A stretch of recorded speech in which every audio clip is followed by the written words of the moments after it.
பெரியார், அண்ணா ஆகியோரை விமர்சித்துவிட்டு தமிழ்நாட்டில் அங்கீகாரம் கிடைக்கும் என அரசியல் செய்பவர்கள் ஏமாந்து போவார்கள் என திமுக துணை பொதுச் செயலாளரும் நாடாளுமன்ற உறுப்பினருமான கனிமொழி குற்றம் சாட்டியுள்ளார்.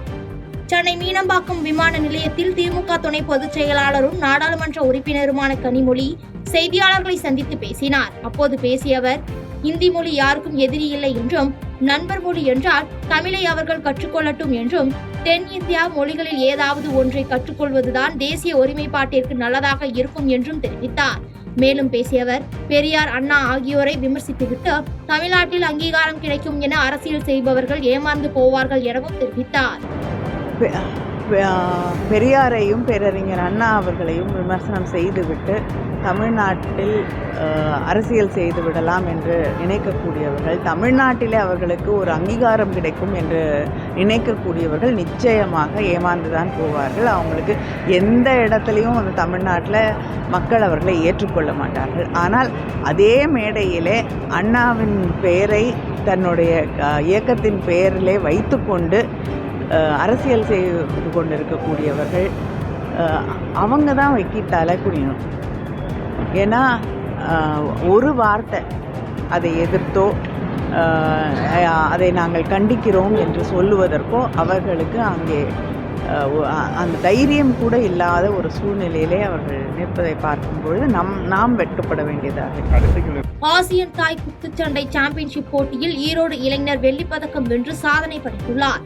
வியட்நாம் நாட்டின் ஹனோய் நகரில் கடந்த 19ஆம் தேதி முதல் 26ஆம் தேதி வரை ஆசியன் தாய் குத்துச்சண்டை சாம்பியன்ஷிப் போட்டி நடைபெற்றது. மேலும் 30 நாடுகளைச் சேர்ந்த 400 வீரர்கள் கலந்து கொண்ட இந்த குத்துச்சண்டை போட்டிகளில் இந்தியாவைச் சேர்ந்த 30 வீரர்களை கொண்ட வலுவான அணி போட்டிகளில் பங்கேற்றது.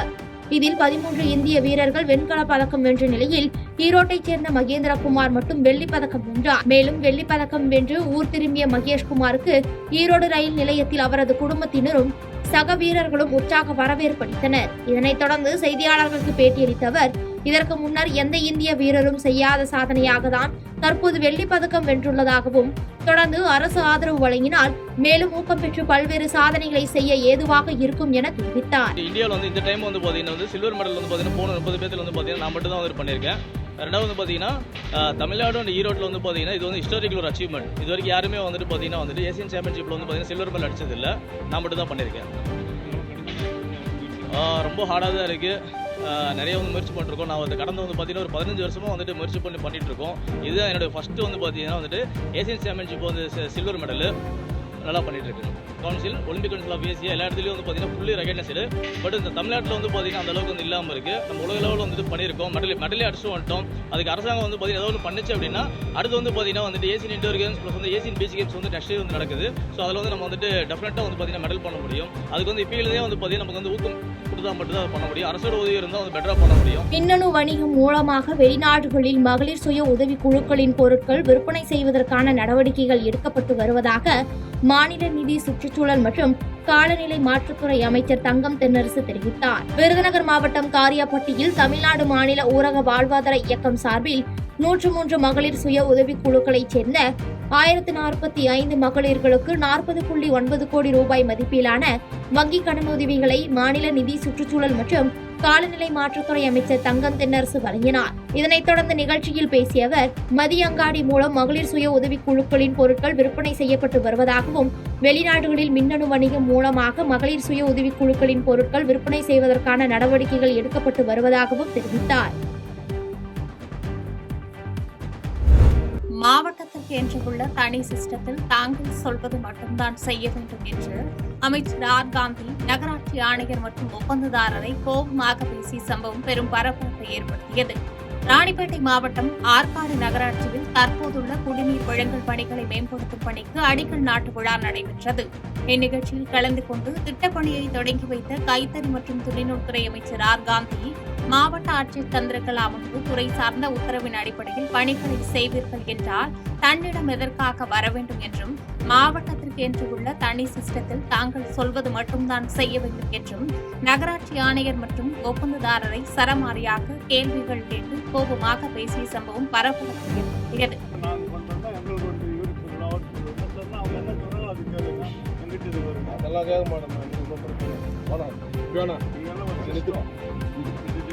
டிசி சுத்துப்பா எதப்பா பூசிட்டியா அந்த கேக்குறாரு ஏய் வாப்பா எங்கப்பா பூசிட்டியா தமிழ்நாட்டில் கூட்டணி ஆட்சி சாத்தியம்தான் என்றும் தேசிய ஜனநாயக கூட்டணியில் எந்தெந்த கட்சிகள் இருக்கிறது என்பது குறித்து நயினார் நாகேந்திரன் கூறினால்தான் சரியாக இருக்கும் என்று டிடிவி தினகரன் கூறியுள்ளார்.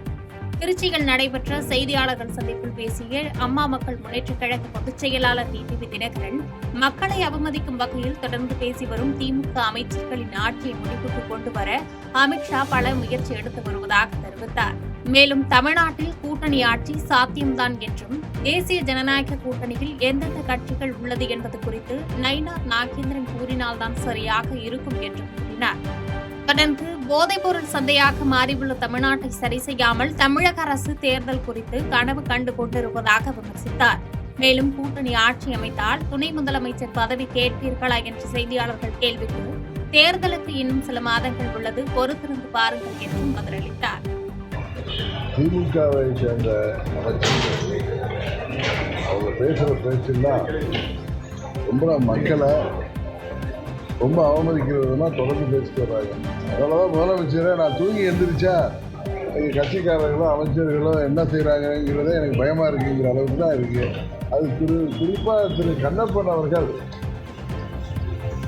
முன்ன இப்படி தான் ஒரு அதிகாரியை பேசி இது மாதிரி அவதூறாக பேசினது, இது மாதிரி ஒரு அமைச்சராக இருந்தவர், நீண்ட நாள் அனுபவம் உள்ள ஒரு அரசியல் தலைவர், ஒரு எவ்வளவு பேர சம்பவம், எவ்வளோ கொடுமையாக ஒரு சிறுத்தை தாக்கி உயிரிழந்திருக்காங்க. இந்த மாதிரி மிருகங்கள் தாக்குவது சகஜம்தான் மனிதர்களை அப்படின்னு சொல்கிறது, இது என்ன கொடூரத்தன்மையா இல்லை அவங்களுக்கு எதுவும் நிலைத்தது மாதிரி இருக்காங்களா என்னங்கிறதே தெரியல. இதுக்கெல்லாம் தமிழ்நாட்டு மக்கள் உறுதியாக 26 சட்டமன்ற பொறுத்தவரையில் நல்ல முடிவு பெறுவார். மகராஜக்கடை அருகே விவசாய நிலங்களில் புகுந்த 10க்கும் மேற்பட்ட காட்டு யானைகள் 1000 வாழை மரங்கள் உள்ளிட்ட மா, தென்னை, ராகி, நெல் ஆகியவற்றை சேதம் செய்ததால் விவசாயிகள் வேதனைப்பட்டுள்ளனர். கிருஷ்ணகிரி மாவட்டம் மகாராஜக்கடை வனப்பகுதியில் 10க்கும் மேற்பட்ட காட்டு யானைகள் கடந்த 5 வருடங்களாக முகாமிட்டு வனப்பகுதியை ஒட்டியுள்ள கிராமங்களில் உள்ள விவசாய நிலங்களை சேதப்படுத்தி வந்த நிலையில் காட்டு யானைகளை விரட்ட வேண்டும் என்று சில நாட்களுக்கு முன்பு மாவட்ட ஆட்சியர் அலுவலகம் முன்பு 500 விவசாயிகள் தர்ணா போராட்டத்தில் ஈடுபட்டனர். இதனைத் தொடர்ந்து காட்டு யானைகளை வெளியேற்ற மாவட்ட ஆட்சித்தலைவர் தினேஷ்குமார் உத்தரவிட்ட 10 நாட்களுக்குள் மகாராஜக்கடை, சிந்துகம்பள்ளி, ஏக்கல், லத்தம், நாரணப்பள்ளி உள்ளிட்ட கிராமங்களில் 10க்கும் மேற்பட்ட காட்டு யானைகள் புகுந்து 1000க்கும் மேற்பட்ட வாழை மரங்கள், மா, தென்னை, ராகி உள்ளிட்ட பயிர்களையும் சேதம் செய்துள்ள சம்பவம் அப்பகுதி விவசாயிகள் மத்தியில் பெரும் கவலையை ஏற்படுத்தியுள்ளது. இதனால் மாவட்ட ஆட்சியர் உத்தரவின் கீழ் வனத்துறை அதிகாரிகள் உடனடி நடவடிக்கைகளை எடுத்து யானைகளை அடர்ந்த வனப்பகுதிக்குள் விரட்ட வேண்டும் என்று அப்பகுதி விவசாயிகள் மற்றும் பொதுமக்கள் கோரிக்கை விடுத்துள்ளனர்.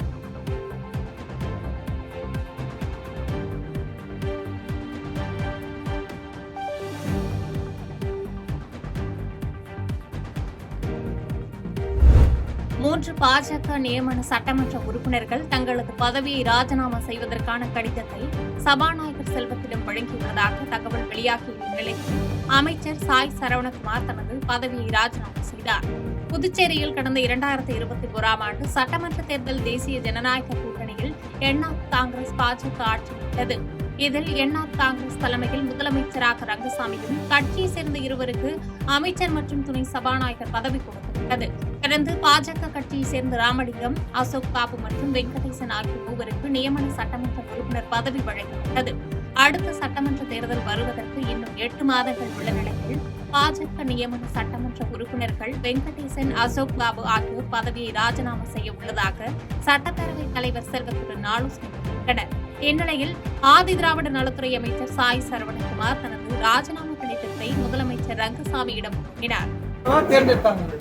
தேர்ந்தெடுத்த மக்களுக்கு பாரத பிரதமர் நரேந்திர தாமோதாஸ் மோடி ஐயா அவர்கள் மத்தியில் வீற்றிருக்கும் தாமரை நாயகனாக வீட்டிலிருந்து ஆட்சி செய்கின்ற எங்க பாரத பிரதமர் நரேந்திர தாமோதாஸ் மோடி ஐயா இதே 27/6/2021 அன்னைக்கு என்ன முதல் முறையா தேர்ந்தெடுக்கப்பட்ட போதே அமைச்சராக்கி அழகு பார்த்தார். அரசியலமைப்பு சட்டப்படியும் டாக்டர் அம்பேத்கர் அவர்கள் சொன்ன அரசியல் சட்டப்படியும் சிறப்பாக வேலை செஞ்சார். அதே போல சான்றோர்களும் ஆண்டோர்களும் பெருமைப்படுத்துற அளவுக்கு சிறப்பா என்னுடைய பணியை மக்கள் பணியை சிறப்பா செஞ்ச அமைச்சர் பணியை சிறப்பா செஞ்சேன்.